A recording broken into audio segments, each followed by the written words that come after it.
Olá a todos, sejam bem-vindos a mais um Centro Desportivo. Hoje deixamos a análise à jornada desportiva de lado e temos connosco em estúdio João Paulo Rebelo, Secretário de Estado da Juventude e do Desporto, ao qual agradecemos a presença aqui nos nossos estúdios do Jornal do Centro. E se calhar começarmos por falar daquilo que é o regresso das competições, algo que é tão esperado por clubes e atletas, e perguntava-lhe como é que vê este regresso. Tem que ser um regresso cauteloso, mas mesmo assim se gera aqui ainda alguma, não dúvidas, mas algum medo, alguma reticência quanto ao regresso? Muito bem, muito obrigado antes de mais pelo convite para aqui estar convosco, que é um gosto. Eu diria que deve suscitar um misto de sentimentos, de dúvidas, de receios, de ansiedades, de expectativas, e é natural que assim seja. Eu queria começar por dizer, nós já gastámos quase a palavra pandemia, não é? Tantas e tantas vezes foi dita, foi escrita, foi ouvida ao longo deste ano, que eu acho que corremos o risco, e por isso queria começar justamente por aí, de quase que lhe retirar o verdadeiro significado, porque ela banalizou-se de tal forma que hoje podemos correr o risco, como lhe dizia, de não percebermos exatamente o que é uma pandemia. Uma pandemia é uma tragédia, é o que eu tenho dito. É uma tragédia, portanto, é uma tragédia que se abate sobre o que se abateu, objetivamente, sobre todo o mundo, não foi só sobre o nosso país, como sabemos, mas que depois tem impactos brutais em todos os setores da sociedade. E porquê é que eu estou a dizer isto? Porque o desporto, como setor que integra também a nossa sociedade, foi terrivelmente afetado por esta pandemia. E, desde logo, uma das questões que mais me preocupa é de que estamos há um ano sem escalões de formação. Eu tenho muito respeito pelo desporto de elite, pelo desporto profissional, pelo alto rendimento. Aliás, trabalho muito para que também essas vertentes, digamos assim, do desporto sejam apoiadas, sejam promovidas, sejam estimuladas. São esses que até, inclusivamente, servem de exemplo justamente às crianças e aos mais jovens para prosseguirem também eles próprios práticas desportivas, carreiras até desportivas, mas a verdade, e um foco muito importante da minha ação, é justamente o da promoção do desporto nos escalões de formação e, portanto, nas crianças e nos mais jovens, porquanto o desporto é, de facto, absolutamente estruturante e pode ser mesmo verdadeiramente essencial na vida de todos nós, na vida de cada um de nós e depois na nossa vida coletiva, porque a transmissão de valores que o desporto pode servir é muito importante à nossa sociedade. E, portanto, dito isto, eu compreendo que haja ansiedade, porque todos querem retomar, também compreendo que haja alguns receios, porque queremos fazê-lo progressivamente. O que vai acontecer a partir do próximo mês de abril é, eu diria, um bocadinho o que já aconteceu o ano passado. Como estão recordados, houve um confinamento geral do país e depois progressivamente fomos caminhando no sentido de retomar as nossas vidas, mais ou menos dentro da normalidade, que sabemos que agora está muito condicionada, de facto, à existência desta pandemia. Como é que fizemos o ano passado? Iniciámos com as modalidades individuais, numa primeira fase individuais ao ar livre sem contacto físico, numa segunda fase, logo muito a seguir, individuais sem contacto físico, também indoor, para depois passarmos a ter uma orientação técnica da Direção-Geral de Saúde, a partir do mês de agosto do ano passado, que, no fundo, retomávamos todo o desporto, inclusivamente as modalidades coletivas. Entretanto, foi um trabalho feito ao longo destes meses com a Direção-Geral de Saúde, com o Ministério da Saúde, com o meu próprio gabinete, com o Instituto de Desporto e da Juventude, porque eu criei um grupo de trabalho para que estas questões fossem avaliadas e porque o desporto é muito diverso, não é? Portanto,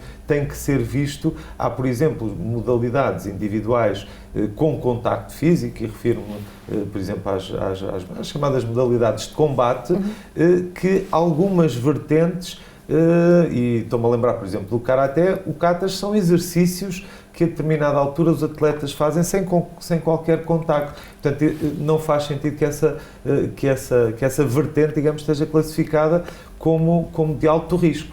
Neste momento nós temos esse quadro, digamos, estabilizado entre o que são as modalidades de baixo risco, as de médio risco e as de elevado risco. O plano de desconfinamento é conhecido, foi apresentado pelo Governo no passado dia 11 de março. A 5 de abril poderão retomar as modalidades de baixo risco. Depois, a 19 de abril, poderão recomeçar as modalidades de médio risco, para depois em maio, e é evidente que isto está sempre dependente do que é a evolução epidemiológica, não é? Do que é o avançar também do número de contactos, do número de casos, mas em princípio, se tudo correr bem como desejamos, e para isso precisamos da ajuda de todos, e a ajuda de todos é sermos responsáveis, cumprirmos escrupulosamente as orientações que nos são dadas e, sobretudo, não querermos, como se costuma dizer, dar um passo maior que a perna e, portanto, aguardar. Eu acho que mais vale esperarmos, depois de todo este tempo, esperarmos 2 semanas para retomar com toda a confiança, do que estarmos a querer antecipar e, de repente, pormos em causa o trabalho de todos nós que foi feito até agora e que seria muito mau. Focou 2 aspectos, que é a formação e o plano de desconfinamento apresentado pelo Governo. Nesse plano de desconfinamento não é mencionado nada que diga respeito à formação. Não é. E eu perguntava-lhe... Não é porque, de facto, o que nós estamos a entender é as modalidades, volto a dizer, como um todo, não é? E com a avaliação que nós temos feita, entretanto, no tal grupo de trabalho que dizia. Modalidades de baixo risco vão retomar a 5 de abril. Modalidades de médio risco vão recomeçar a 19 de abril. Nestas é onde se coloca a questão dos escalões de formação, uma vez que nas modalidades de baixo risco, nas modalidades individuais, como saberão, os campeonatos retomaram, as competições retomaram, o treino foi praticamente foi feito sem condicionamentos, praticamente, não é praticamente, exatamente desde junho, se não me falha a memória do ano passado. Portanto, esta época desportiva que corre agora foi iniciada com todos os escalões nessas modalidades individuais. Nas modalidades coletivas, de facto, isso não aconteceu. Os escalões de formação não retomaram as competições, porque na altura, em agosto, quando saiu essa orientação da Direção-Geral de Saúde, foi entendido que seria cauteloso, na altura era o foco, digamos, de todo o país, era retomar o ensino presencial, portanto, retomar o ano letivo todo presencial, e o que foi entendido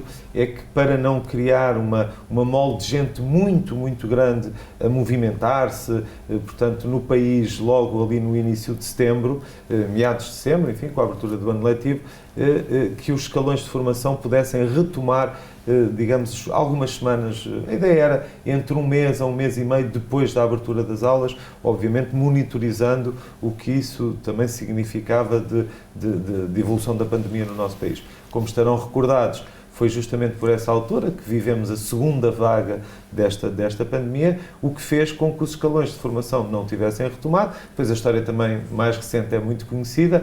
Em janeiro confinámos de uma forma mais severa e, portanto, os escalões de formação não retomaram.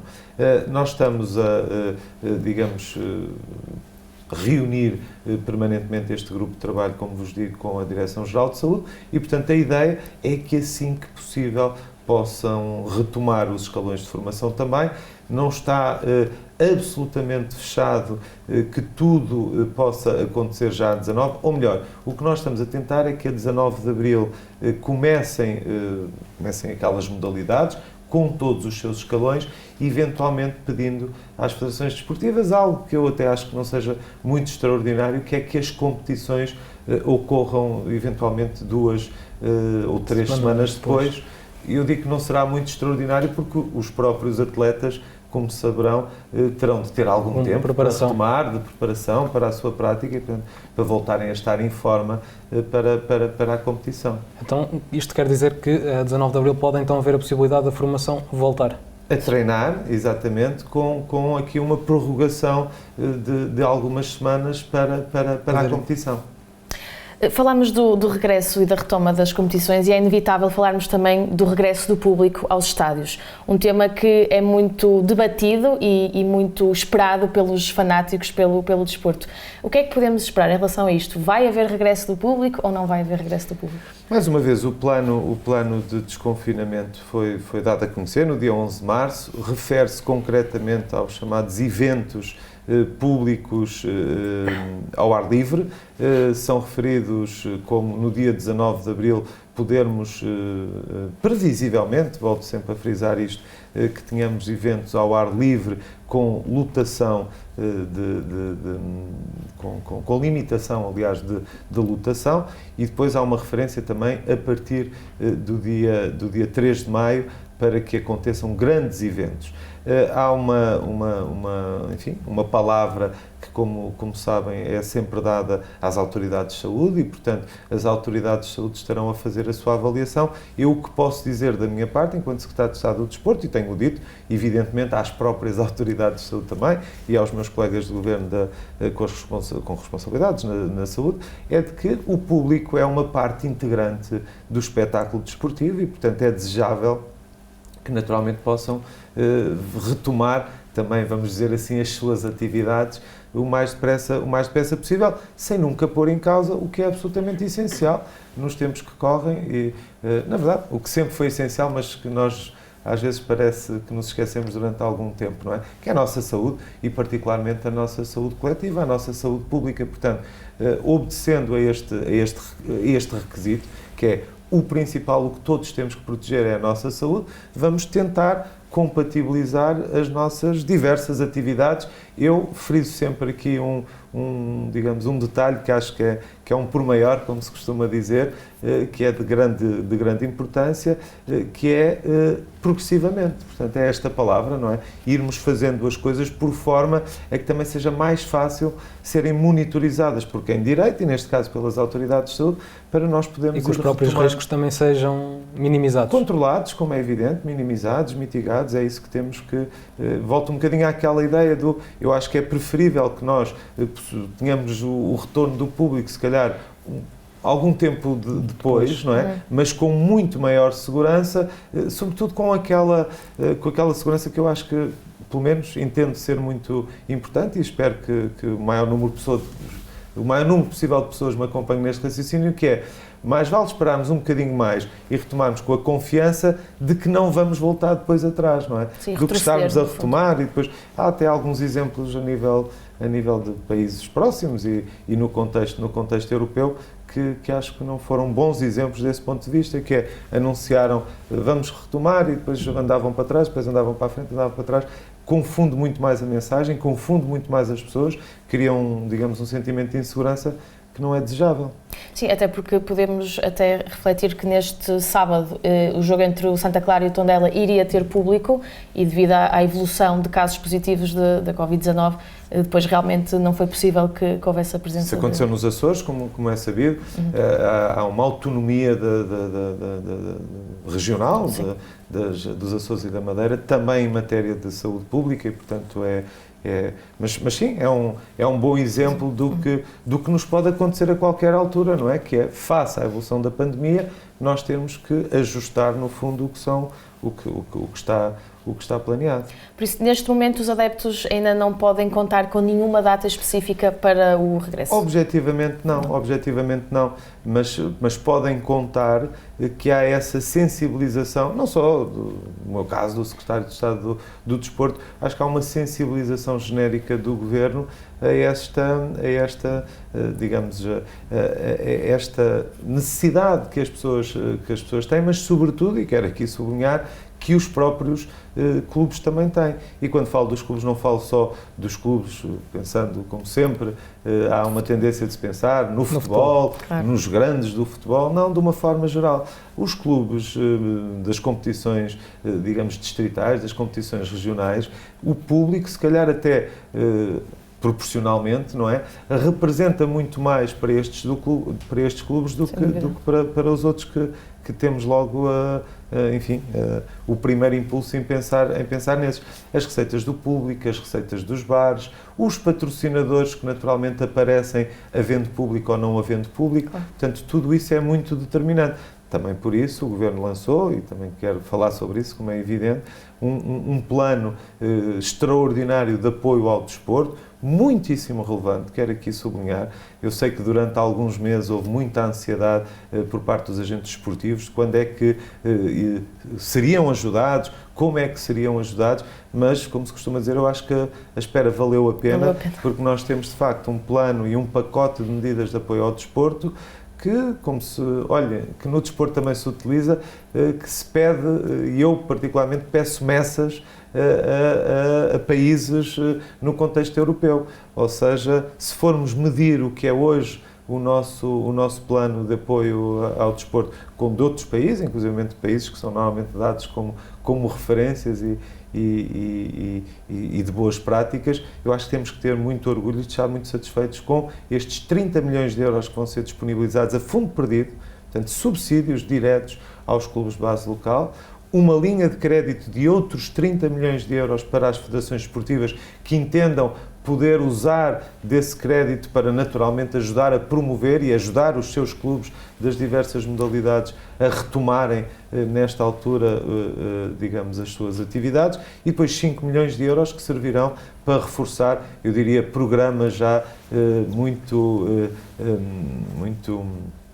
conhecidos do Instituto Português de Desporto e da Juventude, como são o Programa da Requalificação de Infraestruturas Desportivas e o Programa Nacional do Desporto para Todos, que são ambos programas que promovem a prática desportiva, que ajudam os clubes a ter melhores condições de infraestruturas, que ajudam os clubes a fazer, no caso do Programa Nacional de Desporto para Todos, atividades para a generalização da prática desportiva. É muito, muito importante que nesta altura nós possamos, com a retoma, trazer todos, e eu tenho a esperança de que até mais alguns dos que há um ano atrás tinham uma prática desportiva regular.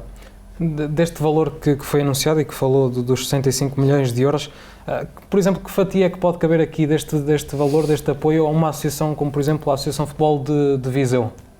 Nós vamos apresentar muito em breve o que são os critérios para estes apoios, vamos apresentá-los, mas antes mesmo disso vamos discuti-los. É uma prática que eu, de resto, tenho implementado sempre em tudo o que faço na Secretaria de Estado da Juventude e do Desporto, é envolver, é apelar à participação dos stakeholders, como agora habitualmente se diz, no fundo dos parceiros para as áreas. E, portanto, vamos envolver o Comitê Olímpico de Portugal, vamos envolver o Comitê Paralímpico, a Confederação de Desporto de Portugal, vamos procurar ouvir federações de modalidades coletivas, federações de modalidades individuais, para chegarmos, digamos, a um desenho de critérios e de programa de apoio que efetivamente chegue a todos, que esse é o princípio básico deste apoio que queremos dar, mas que chegue sobretudo àqueles que mais precisam.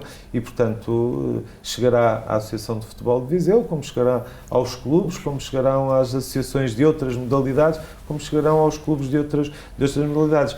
Aqui a linha, e eu posso adiantar um bocadinho isso,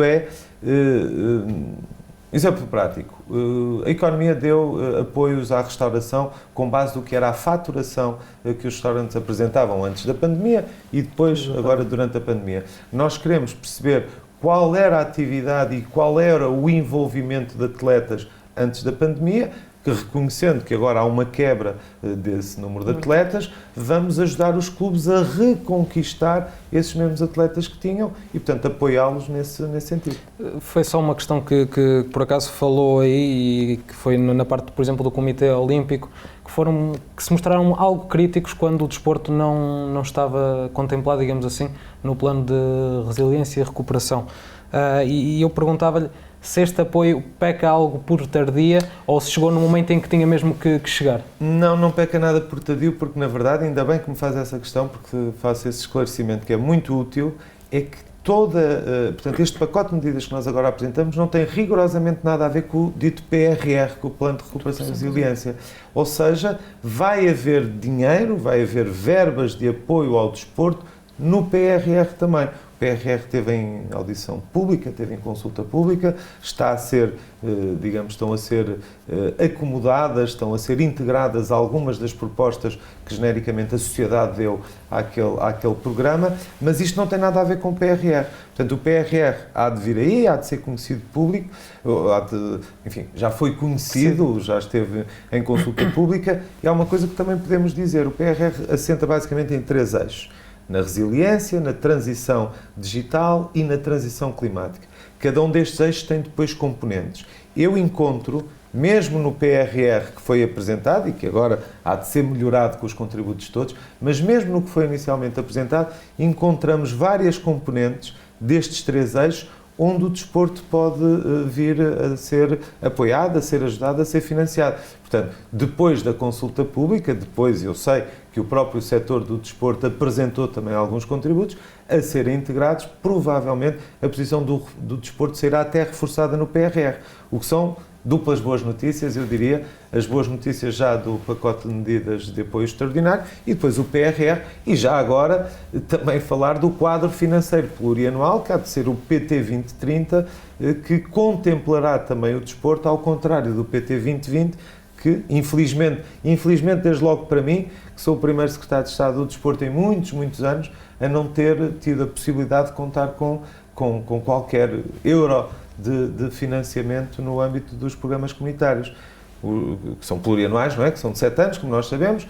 O PT 2020, que está agora a terminar, está a executar, digamos, as suas últimas verbas, vai ser substituído pelo PT 2030 e o que o Governo já garantiu, e que eu, enquanto Secretário de Estado do Desporto, também já garanti, é que o PT 2030 vai ter dinheiro para desporto. Vamos falar agora um bocadinho do maior evento desportivo do mundo. Refiro-me aos Jogos Olímpicos que vão acontecer em Tóquio. Seriam em 2020, passaram para 2021. Pergunto de que forma é que o Governo vai apoiar a comitiva portuguesa? Apoia já há vários anos, porque o apoio que o Governo dá, que o Estado português, no fundo, dá ao movimento olímpico e ao movimento paralímpico também, consubstancia-se num programa, se vocês quiserem, que é o chamado Programa de Preparação Olímpico e o Programa de Preparação Paralímpico. O programa, portanto, é feito para 4 anos, portanto, para os ciclos, no fundo, para os ciclos olímpicos. O que vos posso dizer relativamente ao Programa de Preparação Olímpico, que foi assinado esse compromisso no início de 2018, porque o que está determinado é, no ano que acontecem os Jogos, e aconteceram os Jogos do Rio de Janeiro em 2016, sim, há um ano a seguir que ainda decorre do contrato anterior, portanto, para não haver aqui uma quebra no que é a atividade e no que é o apoio dado aos atletas, e depois, em 2018, portanto, iniciou-se um outro quadro de apoio de 4 anos, que agora estaríamos para terminar, mas sendo os Jogos tendo acontecido o ano passado. Vamos negociar o próximo quadro na mesma, mas ainda estamos a falar de Tóquio, neste momento estamos a falar de Tóquio 2020, enfim, que vai acontecer este ano. Face ao Rio de Janeiro, quer o Programa de Preparação Olímpico, quer o Programa de Preparação Paralímpico, foram reforçados no seu apoio. No caso do Olímpico, foi um aumento significativo, foi um aumento de cerca de 15% que demos ao movimento olímpico. No caso paralímpico, foi um aumento absolutamente extraordinário, porque se cifrou em mais de 80%, portanto, com o reconhecimento que o Estado fez de uma aproximação cada vez maior, nomeadamente do montante das bolsas paralímpicas, que neste caso os atletas recebem, para procurar aproximá-las e equipará-las mesmo ao movimento olímpico, coisa que vai acontecer já este ano 2021. Estamos muito satisfeitos, naturalmente, com os apuramentos que já conseguimos até agora. Extraordinário, mais recentemente, o apuramento da Seleção Nacional de Handball. É a primeira vez que nós vamos com uma equipa, numa modalidade coletiva, excepcionámos o futebol, sim, naturalmente. Bem, em bom rigor, excepcionámos também uma participação que tivemos nos anos 50 com uma equipa de polo aquático, há muitos anos, mas, portanto, nas modalidades coletivas, como sabem, é muito mais difícil qualificarmos nessas modalidades. Não depende só de um atleta, não é? Eu tenho usado o exemplo que uma coisa é termos um bom solista, se quisermos pensar em música, outra coisa é termos uma orquestra, não é? Muito mais difícil de garantirmos numa orquestra que todos absolutamente estão preparadíssimos, não é? Isto do handball foi extraordinário, de resto, como já vem a acontecer, e há um grande motivo de orgulho para o país, do meu ponto de vista, que é nós já não somos só um país de futebol, só de atletismo, somos um país cada vez mais reconhecido em diversas modalidades, vão, como vocês sabem, do judo, à canoagem, agora ao handball, ao ténis mesmo, enfim, tantas outras modalidades que estamos a dar cartas e estamos a ter esse reconhecimento internacional. Apesar da vacinação e de todo este processo para combater a pandemia que falámos inicialmente, a situação pandémica é imprevisível e era nesse sentido que eu lhe perguntava como é que o Governo está a olhar para o futuro para que seja assegurada, se calhar de outra maneira, a continuidade das atividades desportivas. Bem, eu diria com relativo otimismo, no sentido de que não vale a pena também estarmos excessivamente otimistas, porque sabemos que tudo isto, e é o que mais aprendemos ao longo do último ano, eu costumo dizer que é a única certeza que nós hoje temos é a grande incerteza que o futuro nos reserva, não é? Quer dizer, nós, enfim, estamos a viver já há tempo suficiente esta pandemia para percebermos que nos condiciona de facto muito.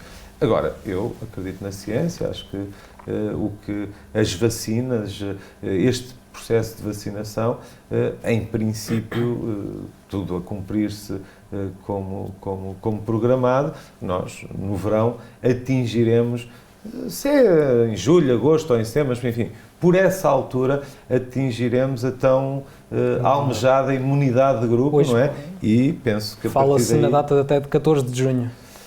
Ouça, eu já estou naquela fase do tal otimismo moderado e, portanto, dizer no verão, de uma forma geral, é mais dizer no verão, porque sabemos que há expectativas também, não é? Não depende dos nossos enfermeiros, dos nossos médicos, do nosso Sistema Nacional de Saúde, depende objetivamente de se as farmacêuticas cumprem ou não cumprem os seus prazos de entrega das vacinas.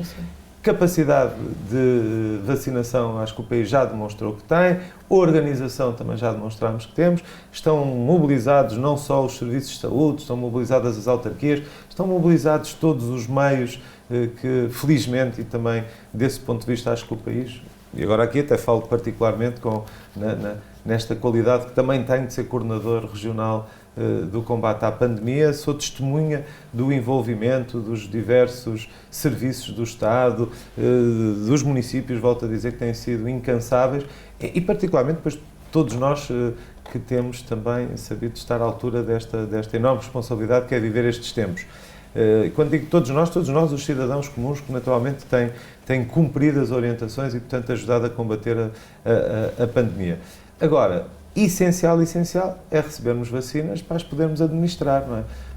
E desse ponto de vista, como sabemos, as coisas não têm corrido tão bem como gostaríamos, mas está para lá dos nossos, enfim, da nossa capacidade de poder influenciar. João Paulo Rebelo, antes de fecharmos esta entrevista, e porque nos focámos aqui no desporto, esteve aqui na qualidade de Secretário de Estado de Desporto, mas também é da Juventude, tem-se falado muito do voto em Portugal de jovens aos 16 anos. O que é que tem a dizer sobre este tema? Eu tive a oportunidade, ainda agora numa conferência de juventude que fizemos enquanto Presidência Portuguesa da União Europeia, que estamos a exercer, recentemente, de ser confrontado com jovens de toda a Europa e uma das questões do voto aos 16 anos coloca-se. Vamos ver, eu diria que é uma matéria que, desde logo, não pode ser discutida, naturalmente, a nível europeu, não é decidida a nível europeu, tem que ver com as autonomias e com, inclusivamente, os preceitos legais, constitucionais de cada país. No caso português, obrigaria a uma alteração da nossa Constituição. Isso obriga, como sabem, a um largo consenso, digamos, e amplo consenso no país. Eu acho que... o que é que eu acho essencialmente? Acho que é absolutamente fundamental que os jovens participem na nossa vida política, na nossa vida em sociedade, na nossa vida comum.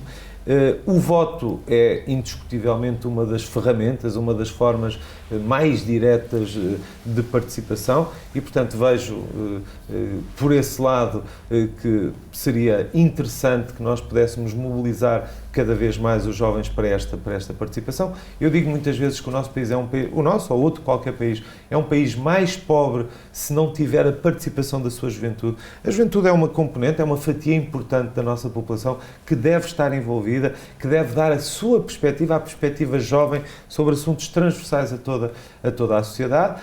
Como digo, a questão do voto já esteve em muitos países vedado a algumas pessoas, vedado particularmente às mulheres, depois fomos evoluindo, já estivemos nos 21 anos, agora estamos nos 18 anos, portanto eu acho que não deve ser uma discussão encerrada à partida, acho que deve ser uma discussão que deve acontecer naturalmente para perceber se ganhamos tração ou não, portanto, se atingimos o tal consenso de que é uma coisa que faça sentido. Agora, o essencial é mesmo nós criarmos sempre e cada vez mais formas de facilitado o acesso à participação de todos e inclusivamente dos jovens também. João Paulo Rebelo, damos por terminada esta entrevista. Muito obrigada pela sua presença aqui no Jornal do Centro. E obrigada por ter estado connosco. Quanto a vocês aí em casa, eu espero que esta entrevista tenha sido informativa. Voltamos para a semana com mais um Centro Desportivo.